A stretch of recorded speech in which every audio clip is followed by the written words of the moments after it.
ബൊമ്മി എന്ന് പറഞ്ഞൊരു ഇനം തട്ടയാണ്. ബൊമ്മി ഇത് അണക്കര സൈഡിൽ നിന്ന് കുറച്ച് കൊണ്ടുവന്നു. തികയാത്ത കുറച്ച് കേട് പോക്കാനായിട്ട് പിന്നെ തമിഴ്നാട്ടിൽ നിന്ന് മേഘമലയിൽ നിന്ന് അവിടെ പോയി എടുത്തുകൊണ്ട് വന്നു. അതാണ് അപ്പുറത്ത് നിൽക്കുന്നത്. നമ്മളൊരു ഒരു മാസം താഴെ ആയുള്ളൂ. അതിന് തന്നെ നമുക്കൊരു 7-8 ആയിട്ടുണ്ട്. അത് പോയത് നമ്മൾ മാറ്റി വെച്ചു. 27-28 ദിവസം ആയിട്ടുള്ളൂ. കേട് പോകാൻ വേണ്ടി കൊണ്ടുവന്നാ. അതെ അതെ അതെ.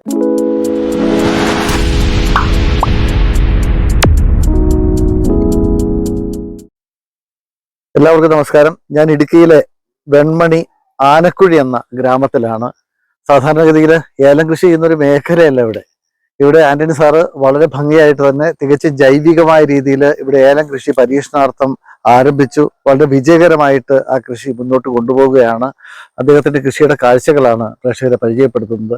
വളരെ തുറസായൊരു പ്രദേശം. ഇവിടെ എങ്ങനെ ഏലം വിളയുക? സാറേ, ഇത് നമ്മളൊരു പരീക്ഷണമായിട്ടാണ് തുടങ്ങിയത്. ഏലത്തിന് പറ്റിയ ഒരു കാലാവസ്ഥയോ ഒന്നും അല്ല, സാഹചര്യമല്ല. എന്നിരുന്നാൽ പോലും നമ്മൾ ഒരു പരീക്ഷണത്തിൽ ഒരുപാട് ആളുകളുടെ ഗുരുക്കന്മാരുടെയൊക്കെ മേൽനോട്ടവും സഹായ സഹകരണമുണ്ട്. സോ അങ്ങനെ 4 മാസം മുമ്പാണ് ഏലം ഇവിടെ വെച്ചത്. വെച്ചതിന് ശേഷം നമുക്കറിയാം, അപ്പോൾ അതിൻ്റെ റിസൾട്ടുകളൊക്കെ കാണാം. വളരെ ഫാസ്റ്റായിട്ട് തന്നെ നമ്മൾ പ്രതീക്ഷിക്കാവുന്നതിനപ്പുറത്തേക്ക് വേരോട്ടവും അതുപോലെ ചിമ്പൊക്കെ ധാരാളം ഉണ്ടായിട്ടുണ്ട്. കേടും വളരെ കുറവാണ്. കുറച്ച് കാൽസ്യം പോലെയുള്ള കുറച്ച് മൂലകങ്ങളുടെ കുറവ് മാത്രമേ ഉള്ളൂ. അത് പരിഹരിക്കാനായിട്ട് അതും നമ്മൾ ഓർഗാനിക് രീതിയിൽ തന്നെ മുട്ടത്തോടൊക്കെ വിരിച്ച് ഇട്ടിട്ടുണ്ട്. അത് നമുക്ക് കാണാൻ സാധിക്കും. അതായത് ഈ പ്രദേശത്തിന് പ്രത്യേകത എന്ന് പറയുന്നത് ഏലത്തിന് അനുയോജ്യമായിട്ടൊരു കാലാവസ്ഥയല്ലെന്ന് തോന്നല്ലേ? അല്ലല്ല, ഇവിടെ ഒരു 35 ഡിഗ്രിയൊക്കെ ചൂട് വരുന്ന ഒരു സമയമാണ്. പക്ഷെ എന്നിരുന്നാൽ പോലെ ഏലം ഇവിടെ പിടിക്കുന്നുണ്ട്. സോ അതിനെ പറ്റി ഒരു ഇനവും കൂടെയാണ് സെലക്ട് ചെയ്തിരിക്കുന്നത്. ശരി. പഴവർഗ്ഗ ചെടികൾ ഇതിന്റെ ഇടയ്ക്ക് കാണുന്നുണ്ട്, ജാതി കാണുന്നുണ്ട്, ഉണ്ട്.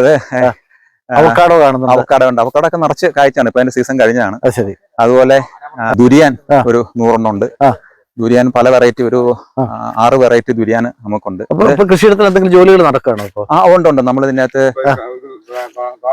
കാട് പറിച്ചോണ്ടിരിക്കുന്നത് അല്ലേ? അതെ. അപ്പൊ ഇതിപ്പോ ഒരു ചെടി നമ്മൾ സാമ്പിൾ ആയിട്ട് നോക്കുമ്പോൾ ഈ ചെടി നട്ടിട്ട് ഇപ്പൊ എത്ര നാളായി? 4 മാസം പൂർത്തിയായി. ഇതെന്താ അടിയിൽ വിതറിയിരിക്കുന്നത്? അത് നമുക്ക് മുട്ടത്തോട് ഹാച്ചറി എന്നുള്ള മുട്ടത്തോടാണ്. അപ്പൊ അത് കൊണ്ടുവന്ന് നമ്മളതിന്റെ ചുറ്റിനും അത് വെയിലത്ത് 2 ദിവസം വെയിലത്തിട്ടിട്ട് പൊടിച്ചിട്ട് ഇവര് തന്നെയാണ് ചെയ്തത്. ഇവരാണ് തോട്ടം നോക്കുന്നത്. വരും. അതിന്റെ ഇടയ്ക്ക് പയർ എന്തോ കാണുന്നു. അതുണ്ട്. ഇഞ്ചി പയർ എന്ന് പറയാൻ നമ്മുടെ പണ്ട് കാലത്ത് പൂത്തിട്ടുണ്ട്. പയ്യെ കായ പിടിച്ചിട്ടുണ്ട്. 15 ദിവസം കൊണ്ട് നമുക്ക് നിറച്ച് കായ എടുക്കാം. 5 കിലോളം പയർത്തിട്ടുണ്ട്. അപ്പൊ ചോട്ടില് തണുപ്പുണ്ടാവും. നൈട്രോജൻ കിട്ടും. ഇപ്പൊ ഇത്രയും നാൾ കൊണ്ട് തന്നെ എന്തെല്ലാം പരിപാലനമാണ്? ഇത് ഏത് ഇനം തട്ടയാ?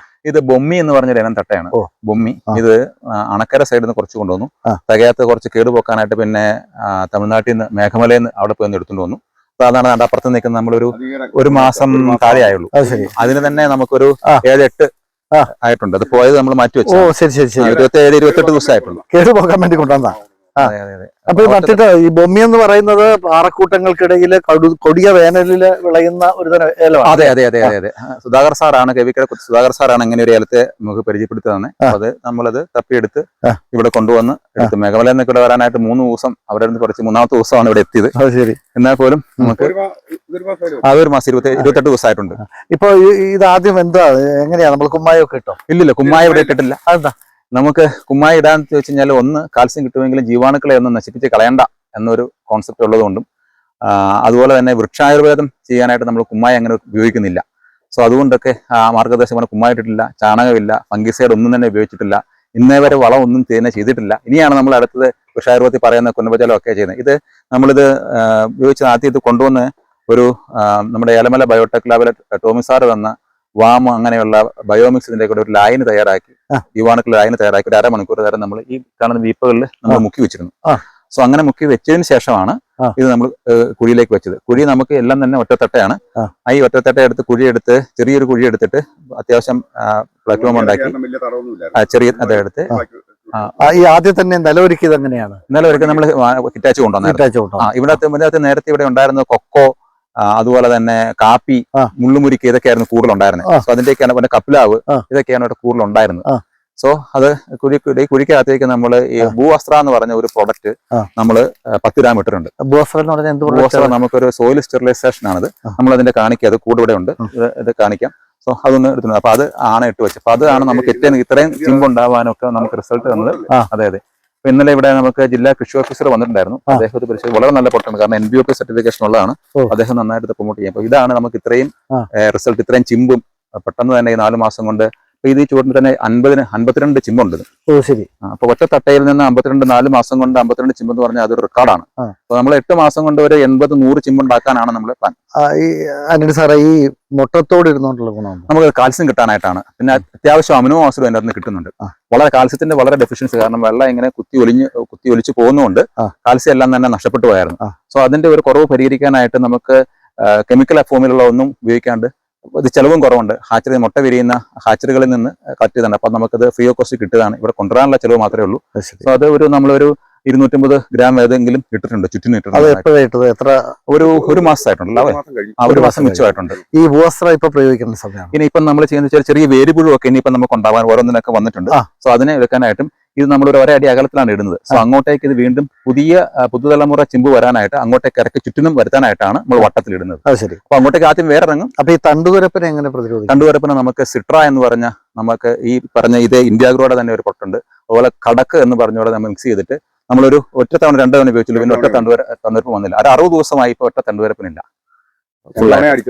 2 തവണ മൊത്തം അടിച്ചിട്ടുള്ളൂ. അപ്പം ഈ പഴവർഗ്ഗ ചെടികൾ എത്ര വെറൈറ്റി ഉണ്ട് ഇവിടെ? നമുക്ക് ഒരു 15 അതിലധികം വെറൈറ്റികളുണ്ട്. അതില് 100 എണ്ണവും ദുരിയാനാണ്. ഇപ്പൊ 92 പിടിച്ചിട്ടുള്ളൂ. അതും വ്യത്യസ്ത ഇനത്തിലുള്ള ദുരിയാനാണ്. ഒരു 40ഓളം ഓറഞ്ച് ഉണ്ട്. ഒരു 40ഓളം മാവുണ്ട് വ്യത്യസ്ത ഇനത്തിലെ. ഏലം മാത്രമല്ല, നമുക്ക് ഈ രീതി കൃഷി ചെയ്യാൻ പറ്റും. ഈ പ്ലോട്ട് എത്രത്തോളം ഏരിയ ഉണ്ട്? ഇതൊരു 3 ഏക്കറാണ് സാർ. 3 ഏക്കറാണ്. അപ്പൊ ഈ ഭൂവസ്ത്ര എന്ന് പറയുന്നത് എങ്ങനെയാണ് നമ്മൾ പ്രയോഗിക്കുന്നത്? ഇത് എത്ര നാൾ കൂടുമ്പോൾ പ്രയോഗിക്കണം? ഇത് നമ്മൾ പ്ലാന്റ് ചെയ്യാൻ നേരത്ത് നമ്മൾ 10 ഗ്രാം മാത്രം ഇട്ട്, അപ്പൊ അത് കൊണ്ട് 45 ദിവസത്തേക്ക് ഓടി. അതിനുശേഷം നമ്മളൊരു അരയടി അകലത്തില് വീണ്ടും ഒരു 20 ഗ്രാം ഇട്ടു. സോ ആ ഇട്ട ചുറ്റിനുമാണ് ഈ ചിമ്പ് ഇതുപോലെ വന്നിരിക്കുന്നത്. ഒരു ചെടിക്ക് എന്തോരം ഇടണം? ഇപ്പൊ നമ്മൾ ഇടുന്നത് ഒരു 30 ഗ്രാം ഇടുവാണ്. ഒന്ന് കാണിച്ചു തരാം. അത് കാണിച്ചു. പയറൊക്കെ അങ്ങനെ തന്നെ നിൽക്കും അല്ലേ?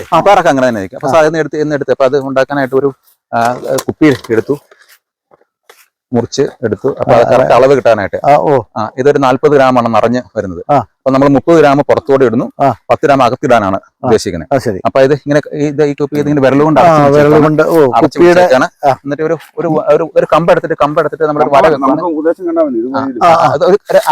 കറക്റ്റ് ഒരടി എടുക്കാനായിട്ട് ഒരടി നേരെ വട്ടത്തിലിട്ടണം.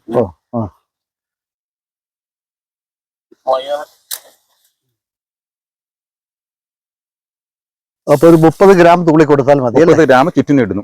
സോ അങ്ങോട്ടേക്കാണെങ്കിൽ നമ്മൾ പുതുതലമുറ ചിമ്പ് അടുത്ത 4 മാസത്തിനുള്ളിൽ നിറച്ചാവും. ഇപ്പൊ തിങ്ങി നിറയും. ഇന്ന് കാണുന്ന ഈ 50 ഒരു 100 എണ്ണത്തേക്ക് എത്തിക്കാനാണ്. ഇത് നമുക്ക് 50 എണ്ണമാണ്. ഉള്ളിലോട്ട് വിടാം. ഓ ശരി ശരി. യെസ്. എന്നിട്ട് ഇനി മൾച്ചിങ് ഉണ്ട് ഇതിനകത്ത്. അതാണ് വളരെ പ്രധാനം. ശരി. സോ മൾച്ച് ചെയ്യാനായിട്ട് ഇതിന്റെ മുകളിലോട്ട് ഇങ്ങനെ താഴത്തേക്കാണ് നമ്മൾ ഇത് ചെയ്യുന്നത്. അത് കാണിച്ചു തരും.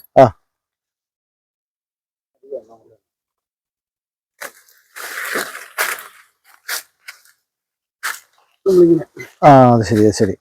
അപ്പൊ ഭൂവസ്ത്രം ഇട്ടിട്ട് നനയ്ക്കൊന്നും വേണ്ട അല്ലേ? ഒന്നും വേണ്ട. ഇപ്പൊ മഴ വരുവാണ് വളരെ നല്ലതാണ്. ഇപ്പൊ മണ്ണിന് ഈർപ്പമുള്ളതാണ് കുഴപ്പമില്ല. ഇവിടെ കൂടുതലുള്ള സമയമാണ്. രാത്രിക്ക് എപ്പോഴെങ്കിലും ഒരു മഴ പെയ്യും. അപ്പൊ നമ്മൾ ശ്രദ്ധിക്കേണ്ടത് ഉള്ളിലേക്ക് മുട്ടിക്കുന്നില്ല. അവിടെ നമ്മൾ തെളിഞ്ഞു കിടക്കുന്നു. ചോട് എപ്പോഴും കാറ്റും വെളിച്ചം കയറുന്ന രീതിയിൽ. അപ്പൊ അഴുകളൊന്നും ഉണ്ടാകുന്നില്ല. പുറത്തേക്ക് എത്രയും ഇറക്കിയിടുന്നു അത്രയും നല്ലതാണ്.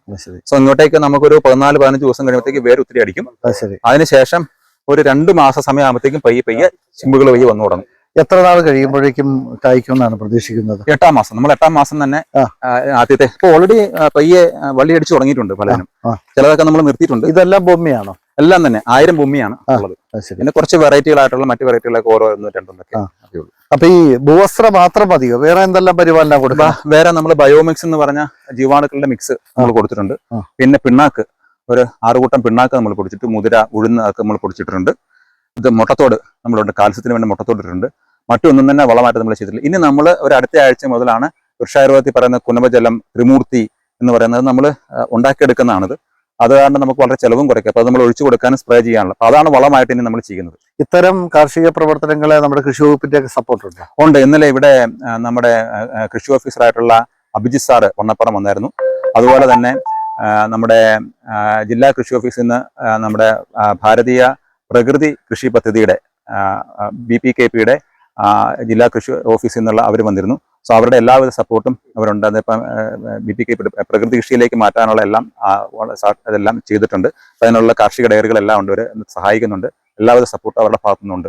മാത്രമല്ല ഇനി കേന്ദ്ര സർക്കാരിന്റെ ഒരു ഫണ്ടുകൾ മുഴുവൻ ഈ പ്രൊജക്റ്റിനാണെന്നാണ് പറയുന്നത്. സോ അതുകൊണ്ട് നമുക്ക് ഏലം നമുക്കിവിടെ വിജയകരമായിട്ട് ഈ പറയുന്ന ഓർഗാനിക് രീതിയിൽ അതിലും മുകളിലാണ് നമുക്ക് മൂല്യമുള്ളതാണ് ഈ പ്രകൃതി കൃഷി അല്ലെങ്കിൽ വൃക്ഷായുർവേദ രീതിയിലുള്ള.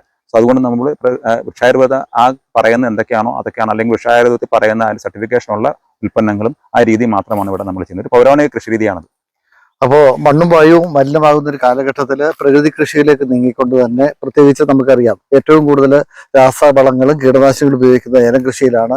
ഏലം കൃഷിയിലേക്ക് ഒരു ബദൽ രീതിയാണ് ഇവിടെ ആന്റണി സാറിന്റെ നേതൃത്വത്തിൽ പരീക്ഷിക്കുന്നത്. അപ്പോൾ അതുകൊണ്ട് തന്നെ നമുക്കിവിടെ കാണാൻ കഴിയുന്നത് ഒരുപക്ഷെ ഏലത്തിന് അനുകൂലമായിട്ടുള്ള ഒരു ചുറ്റുപാടോ കാലാവസ്ഥയുള്ള ഒരു പ്രദേശമേ അല്ല ഇത്. ഇവിടെയാണ് നല്ല രീതിയിൽ ഇപ്പോൾ ഏലം കൃഷി ചെയ്ത് പോകുന്നത്. വലിയ ശുഭപ്രതീക്ഷയിലാണ് അല്ലേ? അതെ അതെ, തീർച്ചയായിട്ടും സാറേ. നമുക്ക് അത് കൃഷി ചെയ്ത കാരണം മണ്ണ് നമ്മളെ ചതിക്കില്ല എന്നുള്ളതാണ്. മണ്ണിനെ എത്രമാത്രം നമുക്ക് പരിചരണം കൊടുക്കുന്നു, പരിപാലിക്കുന്നു അനുസരിച്ച് മണ്ണ് നമുക്ക് അതിന് തിരിച്ചു കിട്ടുമെന്നുള്ളതാണ് വൃക്ഷായുർവേദം പറയുന്നത്. അനുസരിച്ചുള്ള മണ്ണിന്റെ ആരോഗ്യം വീണ്ടെടുത്തുകൊണ്ടുള്ള ഒരു കൃഷിയാണ്. മാത്രമല്ല എല്ലാ ന്യൂട്രിയൻസും നമുക്ക് കഴിക്കുന്ന ആളുകൾക്കും അത് കിട്ടണം. അപ്പോൾ വൃക്ഷായുർവേദത്തിൽ പറയുന്ന ആ രീതിയിലെല്ലാം നമ്മളിവിടെ ചെയ്യുന്നുണ്ട്. പല വിധത്തിലുള്ള ഈ കുനുബജലമൊക്കെ അതിന് വളരെ സഹായകരമാണ്. സോ അത് നമ്മൾ എല്ലാ മാസവും ഇനി കുനുബജലം സ്പ്രേ ചെയ്യാനൊക്കെയാണ് പ്ലാൻ ഇട്ടിരിക്കുന്നത്. അപ്പൊ ഞായറാഴ്ച നമുക്ക് ആദ്യത്തെ കുനുബജലം നമ്മൾ തയ്യാറാക്കി വെച്ചിരിക്കുന്നത്, അത് റെഡിയാവുന്നുണ്ട്. അതെങ്ങനെയാണ് തയ്യാറാക്കുന്നത്? അത് നമുക്ക് അതിനകത്ത് വേണ്ടത് നാടൻ പശുവിന്റെ ചാണകം വേണം 10 കിലോ 200 ലിറ്ററിന് വേണ്ടിയിട്ട്. അതുപോലെ തന്നെ 10 കിലോ ഗോമൂത്രം നാടൻ പശുവിന്റെ. ഉഴുന്ന് മുളപ്പിച്ചത് നമുക്ക് 2 കിലോ വേണം. പിന്നെ ഈ പശു കഴിക്കാത്തതും പാലില്ലാത്തതുമായിട്ടുള്ള എല്ലാ കളച്ചെടികളും, ഈ പറമ്പിലുള്ള എല്ലാ കളച്ചെടികളും വളരെ നൈസായിട്ട് അരിഞ്ഞ് നമ്മൾ ഇതിൻ്റെ അകത്തേക്ക് ഒരു ഡ്രമ്മിൻ്റെ അകത്തേക്ക് ഇട്ട് നന്നായിട്ട് മൂടി വെച്ച് എല്ലാ ദിവസവും ഇടത്തേക്കും വലത്തേക്കും ഇളക്കിക്കൊണ്ട് അതിൻ്റെ അകത്ത് നിന്ന് ഊറ്റിയെടുക്കുകയാണ് ചെയ്യുന്നത്. സോ ഒരു ലിറ്ററിന് 10 മില്ലി ഉപയോഗിച്ചാൽ മതി. സോ ഈ മണ്ണിൽ എന്താണോ വേണ്ടത് അതെല്ലാം ഈ പറയുന്ന ആ കളകളിൽ നിന്ന് നമ്മൾ പറയുന്ന അതിൽ നിന്ന് നമുക്ക് കിട്ടുന്നുണ്ട് എല്ലാ മൂലകങ്ങളും. നല്ല മൈക്രോബിയ ആക്ടിവിറ്റീസ് എല്ലാം നമുക്ക് ഉണ്ടാകും. മാത്രമല്ല അവിടെ ഒരു മാവ് നിൽപ്പുണ്ട്. അപ്പൊ മാവുമായിട്ട് ബന്ധപ്പെട്ട ആളുകൾക്കറിയാം, മാവിലെ ഏറ്റവും പാടാണ് ഒരു ഓസ്ട്രേലിയന്റെ ഒരു മാവാണത്, ജംബോ റെഡ് എന്ന് പറഞ്ഞത്. അത് മുളയ്ക്കാനോ അത് ഇത് കൊട്ട് പൂമ്പെടുക്കാനോ വളരെ പാടാണ്, ഭയങ്കര കേടുവാണ്. പക്ഷെ ആ മാവിന് ഇതേ രീതിയിൽ നമ്മൾ വെച്ചിട്ടുമ്പോൾ സാറിന് അത് കാണാൻ ഒരു സൂം ചെയ്ത് കഴിഞ്ഞാൽ കാണാൻ പറ്റും. നിറച്ച് ഒരു കേട് പോലെ, ഇലയ്ക്ക് പോലും ഒരു കേടില്ലാണ്ട്. നഴ്സറിക്കാർക്ക് പോലും വലിയ പാടാണ് ജംബോ റെഡ് മെയിൻറ്റെയിൻ ചെയ്ത് അല്ലെങ്കിൽ പരിപാലിച്ചെടുക്കാനായിട്ട്. പക്ഷെ ഇവിടെ നമുക്ക് അതും സക്സസ് ആയിട്ടുണ്ട്. ജംബോ റെഡ് പോലും വളരെ നല്ലതായിട്ട് അത് മണ്ണൊലിക്കുന്ന ആ സ്ഥലത്ത് വെച്ചിട്ട് പോലും ഇതാ. അപ്പൊ ഇടവള കൃഷിയിൽ നിന്ന് ഈ പയറിൽ നിന്നൊക്കെ നമുക്ക് ആദായം കിട്ടും. ആദായം തീർച്ചയായും നമ്മൾ കിടക്കണം. കാരണം കൃഷി നമുക്ക് ആദായം ഇല്ലെങ്കിൽ മുന്നോട്ട് പോകാൻ പറ്റത്തില്ലല്ലോ. ഇത് 5 കിലോയോളം പയർ വിത്ത് കത്തിച്ചിട്ടുണ്ട്. ഒരു 15 ദിവസത്തിനുള്ളിൽ തന്നെ പലതും പൂവായിട്ട് ആയിട്ടുണ്ട്. നീലപ്പൂവല്ല ഇഞ്ചി പയറും, ബാക്കി വെള്ളപ്പൂവൊക്കെ കറുത്ത പയറുമാണ് ചെയ്തിരിക്കുന്നത്. എന്തായാലും വളരെ സന്തോഷകരമായ ഒരു ബദൽ രീതിയാണ്. തീർച്ചയായിട്ടും ഈ രീതി കൂടുതൽ അനുകൂലമായി കർഷകരിലേക്ക് എത്തട്ടെ. എല്ലാവിധ thank you sir, thank you very much. എല്ലാവിധ ആശംസകളും.